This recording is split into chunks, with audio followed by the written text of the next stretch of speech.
बिस्मिल्लाहिर्रहमानिर्रहीम। अस्सलामु अलैकुम वरहमतुल्लाहि वबरकातुहू। नाज़रीन इकराम, इस वक्त के जब हुकूमत की मुद्दत ख़त्म होने जा रही है, इस दौरान जो भयानक खेल आलमी ताकतों की मदद से मुल्क में खेलने का आगाज़ कर दिया गया है और इसराइल की इस पूरे खेल में जो एंट्री करवाई जा रही है, इसने कई राजों से अब पर्दे हटाने शुरू कर दिए हैं। और इस बात से अंदाज़ा लगाया जा सकता है कि इमरान खान का रास्ता रोकने के लिए अब माफिया ने इसराइल से राब्ते शुरू कर दिए हैं, जिसकी तस्दीक अब उन लोगों ने भी मीडिया पर आकर करना शुरू कर दी है जो ऑपरेशन रिजीम चेंज के बाद से इमरान की मुखालफत में पेश रहे। और ये वो चीज़ थी जिस पर इमरान खान खबरदार करते रहे कि माइनस इमरान के चक्कर में कौम को दीवार से लगाने की कोशिश की गई तो हालात बेकाबू हो सकते हैं। और मौजूदा हुकूमत की साख का ये आलम है कि हाल ही में IMF को अपने प्रोग्राम की मंजूरी के लिए इमरान खान के पास जाना पड़ा, क्योंकि कोई इदारा इम्पोर्टेड सरकार पर इस वक्त एतबार के लिए तैयार नहीं। और IMF की जानिब से $1.5 अरब जारी होना, इसका क्रेडिट इमरान खान को दिया जा सकता है।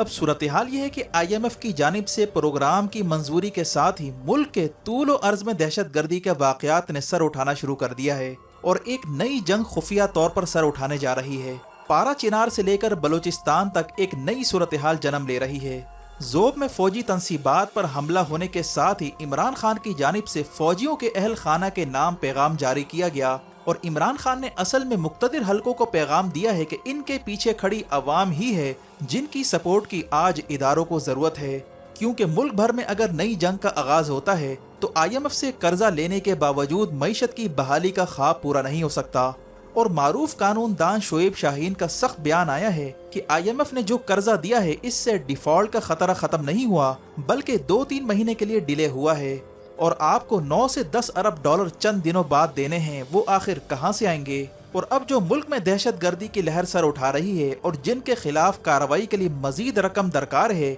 ये भी इजाफी बोझ बनकर सामने आ सकता है। और साथ ही इलेक्शन का टाइम आते ही जो PDM में दरारें पड़ने जा रही हैं और जिस तरह जरदारी और नवाज के दरमियान इक्तदार को लेकर खुफिया लड़ाई का आगाज हो चुका है और जिस तरह इन दोनों जमातों के प्रॉक्सी ग्रुप मुतहरिक हो चुके हैं, ये मुल्क की सलामती के लिए नया खतरा पैदा कर सकते हैं। क्योंकि दुबई में होने वाली जरदारी और नवाज की खुफिया मुलाकातों में डेडलॉक सामने आया था, जिसके बाद फजल रहमान ने बयान दिया था कि दुबई का मंसूबा हमें किसी तौर पर कबूल नहीं। और फिर अचानक से बलूचिस्तान से लेकर पारा चिनार तक हमलों में इजाफा हो जाता है और इस सूरत हाल में इसराइल की जानिब से पाकिस्तान के मुतालिक बयान दिया जाता है। इन सब की अगर टाइमिंग चेक की जाए तो एक बड़ी पिक्चर निकलकर सामने आ रही है कि इस वक्त नवाज और जरदारी की लड़ाई के बाद मुल्क भर में स्लीपर सेल्स को मुतहर्रिक किया जा रहा है, जिसके पीछे आलमी ताकतों की भी सपोर्ट हासिल है ताकि जाती मफादात हासिल किए जा सकें। जबकि हाल ही में हामिद मीर, जो इमरान खान की मुखालफत में पेश रहा है, उसने भी अब मीडिया पर आकर पोलें खोलना शुरू कर दी हैं कि किस तरह नवाज शरीफ के दौर में इसराइल में वफद भेजा गया। और फिर अजमल कादरी का बयान भी सामने आया। हामिद मीर ने यह भी कहा कि इमरान खान पर पिछले 2 सालों में इस्टेब्लिशमेंट का शदीद तरीन दबाव था कि किसी तरह कश्मीर और फलस्तीन को भुलाकर इसराइल से ताल्लुकात कायम किए जाएं। यानी इसराइल को तस्लीम करने का शदीद दबाव इमरान खान पर था, लेकिन इमरान खान मुसलसल मुजाहिमत करते रहे और दबाव में आने से इनकार किया, जो बिलाखिर इमरान खान की हुकूमत के खात्मे की वजह बना। इस बात पर ख्वाजा आसिफ के इस बयान ने भी मोहर सबत कर दी है, जो उसने गुज़िश्ता दिनों मीडिया पर आकर कहा था कि अप्रैल 2019 में ही इस्टेब्लिशमेंट इमरान खान से तंग आ चुकी थी और उसका इशारा जनरल बाजवा की जानिब था और वो इमरान खान को हटाने के लिए अपोजिशन से राब्ते कर रहा था। यानी बिल्ली मुकम्मल थैले से बाहर आ चुकी है। इमरान खान, जिन्हें 1 साल भी मुकम्मल नहीं हुआ था, इन्हें हटाने की तैयारी की जा रही थी, लेकिन कोरोना की वजह से ये मामला कुछ अरसे के लिए दब गया। नाज़रीन करम, अप्रैल 2019 की जो तारीख ख्वाजा आसिफ ने बताई है, उसने अब कई सवालात को जन्म देना शुरू कर दिया है, क्योंकि फरवरी के एंड में पुलवामा हमले के बाद पाकिस्तान और इंडिया की झड़पें हो चुकी थीं और उस दौरान दोस्त ममालिक की जानिब से कश्मीर को मुस्लिम उम्मा का इशू ना बनाने पर भी जोर दिया जा रहा था। और इमरान खान की तमाम तर कोशिशों के बावजूद OIC के वज़राए खारजा का इजलास भी जानबूझकर नहीं होने दिया जा रहा था, जिस पर इमरान खान की जानिब से नया मुस्लिम ब्लॉक बनाने का इशारा दिया गया। इस सूरत में इमरान खान ने तय कर लिया था कि कुछ भी हो जाए, तुर्की और हम ख्याल ममालिक को साथ मिलाकर भारत को टफ टाइम दिया जाए ताकि भारत किसी भी तौर पर खित्ते का थानेदार ना बन सके। और फिर उन्हीं दिनों इसराइल की हामी लॉबी को भी मुल्क में उतारा गया, जिसने मीडिया पर आकर बयानात देना शुरू कर दिए थे कि भारत से मुकाबले के लिए इसराइल से ताल्लुक रखना जरूरी है और इस तरह एक माहौल बनाने की भी कोशिश की गई ताकि इमरान खान की हुकूमत किसी तरह इसराइल को तस्लीम करने पर रजामंद हो जाए।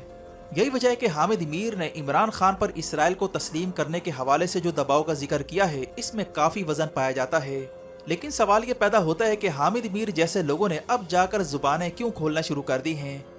वाज़ेह है कि इस वक्त इलेक्शन सर पर आ चुके हैं और हुकूमत की मुद्दत ख़त्म होने जा रही है। जब तक जरदारी और नून लीग के दरमियान सेटिंग से हुकूमत चल रही थी तो हामिद मीर जैसे टाउट मुसलसल खामोश रहे और इस दौरान इमरान की मुखालफत में बयानात देते रहे। अब चूंकि इनका मकसद पूरा हो चुका है, हुकूमत की मुद्दत ख़त्म होने जा रही है और इलेक्शन सर पर आ रहे हैं, इसीलिए सब ने अपने अपने हथियार लॉन्च करना शुरू कर दिए हैं। हामिद मीर, जिसे पीपल्स पार्टी का अनऑफिशियल तर्जुमान भी कहा जाता है, इसे पीपल्स पार्टी ने नवाज शरीफ के खिलाफ लॉन्च कर दिया है, क्योंकि नून लीग और पीपल्स पार्टी के दरमियान वजारत उज़्मा को लेकर सख्त तरीन डेडलॉक पैदा हो चुका है। जरदारी का ख्याल है कि अगली हुकूमत के लिए नवाज शरीफ ने इस्टेब्लिशमेंट के साथ मिलकर सेटिंग बना ली है, जिसके बाद बिलावल को वजीर आज़म बनवाने का मंसूबा दफन हो सकता है, जिसकी लॉबिंग पर जरदारी ने कई मिलियन डॉलर भी खर्च किए हैं। ऐसे में अगर इस्टेब्लिशमेंट और नवाज के दरमियान सेटिंग बन जाती है तो जरदारी की सरमायाकारी ज़ाया हो सकती है। इसी तरह शहबाज शरीफ ने भी अगली हुकूमत में अपने आप को वजीर आज़म बनवाने के लिए दाव पेच खेलना शुरू कर दिया है।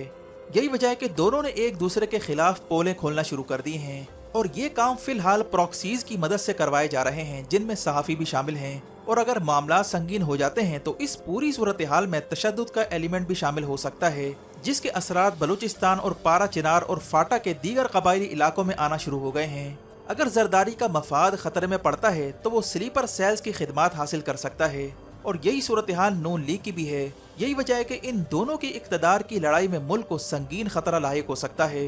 ये बात वाज़ेह रहे कि इस वक्त पीपल्स पार्टी के नैब ज़दा लोग जिनके स्लीपर सेल्स के साथ राब्ते रहे हैं और जिन पर दहशत गर्दी के संगीन तरीन इल्जामात भी हैं, इन्हें मुल्क में वापस लाने की तैयारी हो रही है, जिन्हें नैब के नए कानून के तहत बरी करवाया जाएगा और इसके बाद संगीन खेल का आगाज हो सकता है।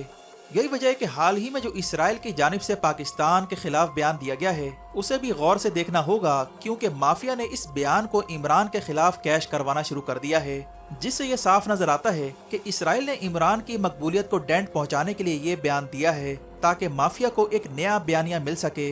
लेकिन इस बयानिया पर मारूफ इसराइली एजेंट नूर दहारकी ने पानी फेर दिया है, जिसने माजी में ये बयान दिया था कि नवाज शरीफ और बेनज़ीर दोनों की हुकूमत इसराइल में अपना वफद भिजवाती रही हैं और ये भी कहा कि नवाज शरीफ के दोनों अदवार में इसराइल में वफद भेजा गया और इसराइल का वफद भी इन्हीं के दौर में नवाज शरीफ से मिलना आ चुका है,